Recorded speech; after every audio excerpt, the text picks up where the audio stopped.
Good morning, सत श्री अकाल। आज हम बात करेंगे कि गाय प्रेग्नेंट कैसे हो। ये भी बड़ा प्रश्न है और इम्पोर्टेंट प्रश्न है, क्योंकि सब चाहते हैं कि मेरी गाय प्रेग्नेंट हो। देखिए, जो कारण हमने बात करी कि गाय प्रेग्नेंट नहीं होने के कारण है, उनको यदि दूर कर लिया जाए तो हमारी गाय प्रेग्नेंट लगभग हो जाएंगे। अब कुछ और प्रॉब्लम आती हैं जिनको हम बोलते हैं या तो इन्फेक्शियस या नॉन इन्फेक्शियस कारण।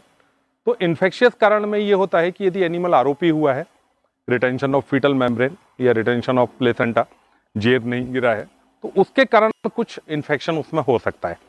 दूसरा कारण, यदि नॉर्मल काविंग भी हुई है, उसके बावजूद भी जो एरिया है जहां काविंग हुई है, यदि उस एरिया में बैक्टीरियल लोड बहुत ज़्यादा है, उसके कारण भी इन्फेक्शन हो सकता है। ऐसी कंडीशन में एनिमल में यदि मेट्राइटिस या एंडोमेट्राइटिस होती है, तब भी एनिमल प्रेग्नेंट नहीं होता है। तो हमको सबसे पहले उसके कारण को ठीक करना पड़ेगा।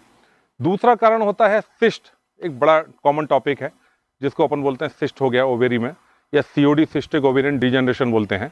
तो इसके कारण भी एनिमल प्रेग्नेंट नहीं होगा। तो हमको पहले कारण ठीक करना है। एंडोमेट्राइटिस या इन्फेक्शन जो है उसको हमको ठीक करना है, तो पहले तो हमको ये समझना पड़ेगा कि इन्फेक्शन किस ग्रेड का है। यदि इन्फेक्शन बहुत ज़्यादा ग्रेड का है, मतलब एनिमल बहुत ज़्यादा पस गिरा रहा है, कंटिन्यूस एनिमल की पस गिर रही है, तो हमको इंट्रायूट्राइन ट्रीटमेंट भी करना पड़ेगा एंटीबायोटिक के साथ में। साथ ही साथ पेरेंटल एंटीबायोटिक भी देनी पड़ेगी। पेरेंटल एंटीबायोटिक वो देनी है जो एंटीबायोटिक हम यदि मांस के थ्रू लगाते हैं, मसल्स में लगाते हैं, इंट्रामस्कुलर लगाते हैं, तो वो यूट्रस तक पहुंच जाए। ऐसी एंटीबायोटिक्स में जो कॉमन एंटीबायोटिक्स हैं वो है सेफ्टियोफर सोडियम। बहुत अच्छी एंटीबायोटिक है, इसको आप लगा सकते हैं किसी भी यूट्राइन इन्फेक्शन के लिए। दूसरा, इंट्रायूट्राइन जब करना है तो इंट्रायूट्राइन में क्यूनोलोन्स जो ग्रुप के एंटीबायोटिक्स हैं, जैसे ओफ्लॉक्सासिन हो गया, सिप्रोफ्लॉक्सासिन हो गया, लीवोफ्लॉक्सासिन हो गया, ये काफ़ी अच्छा काम करती हैं। इसके अलावा जो 4th जनरेशन और 5th जनरेशन की हमारी सिफेलोस्पोरिन ग्रुप हैं, वो भी काफ़ी अच्छा काम करता है। तो वो आप इंट्रायूट्राइन इसमें यूज कर सकते हैं। आप देख लें, डिस्चार्ज क्लीन है, एकदम क्लीन डिस्चार्ज आ गया है, एनिमल का इन्फेक्शन क्लियर हो गया है। इस समय आप एनिमल को एआई करें। एआई करने के लिए जो नॉर्मल प्रोटोकॉल है वो है 079, यदि आपने ग्रुप में करनी है। अदरवाइज एनिमल नेचुरल जब जब हीट में आए आप तब तब करते रहें। अब आप जब 079 प्रोटोकॉल का यूज करते हैं तो हमने 0 डे पर लगाना है उसको रिसेप्टाल या जीएनआरएच इंजेक्शन, गाइनारेच, रिसेप्टाल, कोई भी यूज कर सकते हैं आप, जो आपके पास उपलब्ध हो। 7वें दिन पे हमने लगाना है उसको, वो लगाना है PGF2 अल्फा, इसमें ल्यूटलाइज हो गया, और इसके अलावा बैटमेट हो गया, जो आपके पास उपलब्ध हो आप वो लगाएं, कोई दिक्कत नहीं है। और 9वें दिन पे हमको लगाना है, 9th डे पर हमको लगाना है वापस से फिर जीएनआरएच यानी रिसेप्टाल या गाइनारेच। अब ये आखिरी जो इंजेक्शन हमने लगाया था बैटमेट और रिसेप्टाल, इन दोनों के बीच में लगभग 56 घंटे का अंतर रखना है, ये हमने ख्याल रखना है।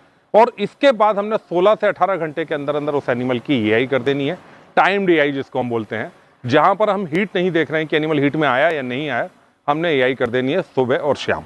ये एक नॉर्मल प्रोटोकॉल है जो एकदम नॉर्मल एनिमल में यदि हम ग्रुप बना करके कर रहे हैं तो यूज करें, बहुत अच्छा आपको रिजल्ट मिलने वाला है। एंडोमेट्राइटिस आपने ठीक कर ली, मेट्राइटिस आपकी ठीक हो गई, उसके बाद आप इंसेमिनेशन करें, इस टाइप का प्रोटोकॉल करें। यदि एनिमल नॉर्मल है, हीट में आया है, क्लियर डिस्चार्ज है, किसी प्रकार की कोई भी दवाई उसके अंदर ना डालें, क्योंकि आप ये मान के चलें जब भी आप उसके अंदर कुछ डाल रहे हैं आप एक इन्फेक्शन बाहर से उसके अंदर में भेज रहे हैं। तो आपको ऐसा कोई भी दवाई अननेसेसरी नहीं डालनी है, जबरदस्ती उस एनिमल में कोई दवाई नहीं डालनी है।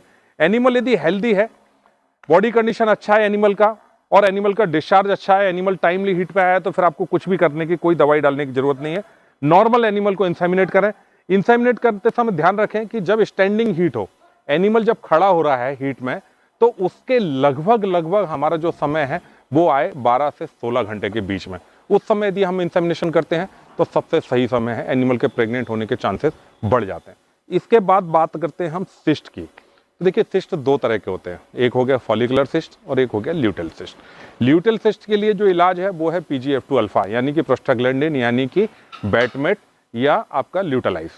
और जो फॉलिकुलर सिस्ट है उस पर हमको जाना पड़ेगा प्रोटोकॉल में। तो उसके लिए सबसे अच्छा प्रोटोकॉल आज की डेट में रिसर्च के बाद जो आया है वो आया है PGPG, यानी पहला बैटमेट, 14 दिन बाद आपको फिर 079 शुरू करना है, और उसके बाद में टाइम DI करनी है सुबह शाम।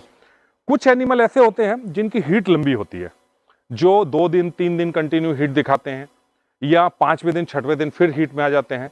ऐसे एनिमल में 2 कारण हो सकते हैं, या तो सिस्ट है, और यदि सिस्ट नहीं है तो वो डिलेड ओव्यूलेशन हो सकता है।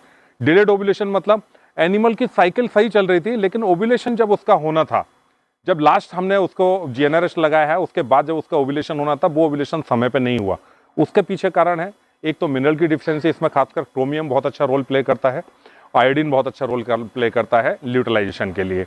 यदि इसकी डिफिशियंसी है तो आपको पहले उसकी डिफिशियंसी क्लियर करनी पड़ेगी। उसके बाद यदि आपको ऐसा लग रहा है कि एनिमल सब कुछ मेरा अच्छा है, उसके बाद भी एनिमल में डिलेड ओव्यूलेशन का केस है, डॉक्टर आपको बताता है, तो डॉक्टर आपको प्रिस्क्राइब करेगा कोरोलोन या HCG, ह्यूमन कोरियोनिक गोनेडोट्रोफिन, या LH हार्मोन जिसको हम बोलते हैं शुद्ध भाषा में, तो उसको प्रिस्क्राइब करेगा। वो अकॉर्डिंग टू दी कंडीशन 1500 आयु से लेकर के 3000 आयु तक आपको उसको देना है at the time of insemination. ये आपका कंसेप्शन रेट को बढ़ा देगा। इस तरीके से आप अपनी गाय को प्रेग्नेंट कर सकते हैं। प्रेगनेंसी का सीजन है, आप सारी गायों को बहुत अच्छे से प्रेग्नेंट करें। Thank you.